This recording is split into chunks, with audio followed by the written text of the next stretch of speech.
itulah kami di sini kami alert lah. Kami memang mengutamakan pelajar-pelajar kami ya, yang dah diterima tawaran tu kita akan call seorang-seorang sebenarnya. Kita ambil cakna lah pada pelajar-pelajar kita yang memerlukan bantuan untuk masuk ke universiti ni, kita akan tolong. So tak perlu risau kalau ada isu kewangan untuk masuk ke UMK lah. InsyaAllah kita bantu. Yang penting apa ni, Surin datang dulu lah. Kalau ada apa kesukaran untuk datang pun kita boleh datang jemput ke UMK. Itulah tawaran kami sebab kami apa ni, Surin dah klik untuk register tu kan. Itu yang kita punya sistem trigger tu untuk kita call. Kita dah bantu dah, ada 52 orang dah pelajar yang kita bantu kaedah macam ni lah untuk mereka. Ada juga daripada Sabah Sarawak tu yang datang. Kita ada tambang kapal terbang, kita sediakan transport dia daripada airport ke UMK ni, kita sediakan semualah. Untung ni pelajar-pelajar zaman sekarang ni dengan hasrat Kementerian Pendidikan Tinggi ya, yang berhormat Menteri Pendidikan Tinggi Datuk Seri Diraja Dr. Zamri Zam, dia memang minta semua VC cakna dengan pelajar-pelajar yang nak masuk ke universiti. Kalau tak ada duit, kita bagi masuk, tak kenakan yuran pun kalau mereka layak. Itu kalau rugi lah kalau tak terima tawaran kali ni.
Pertama sekali, izinkan saya merakamkan setinggi-tinggi kepada penghargaan kepada seluruh barisan pengurusan universiti, Saudara Hassan selaku Presiden MPP, dan tidak dilupakan juga kepada pihak Kementerian Pendidikan Tinggi.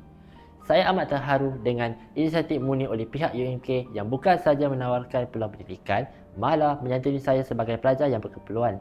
Saya tidak menyangka pihak UMK ini sebegitu prihatin dan sanggup menyediakan segala bentuk bantuan demi memastikan saya dapat mendaftar dan memulakan pengajian dengan baik. Namun begitu, saya juga agak terkilan kerana isu yang saya hadapi ini telah dipergunakan oleh pihak tertentu untuk kepentingan mereka. Lebih menyedihkan, saya sebenarnya tidak tahu bahawa saya sedang didakam, apatah lagi keadaan saya pada ketika itu bukanlah sesuatu yang wajar dijadikan bahan tontonan atau dimanipulasi. Bagi saya yang lebih utama ialah ikhlasan dan kesungguhan UMK serta Kementerian Pendidikan Tinggi dalam membantu kami sebagai pelajar.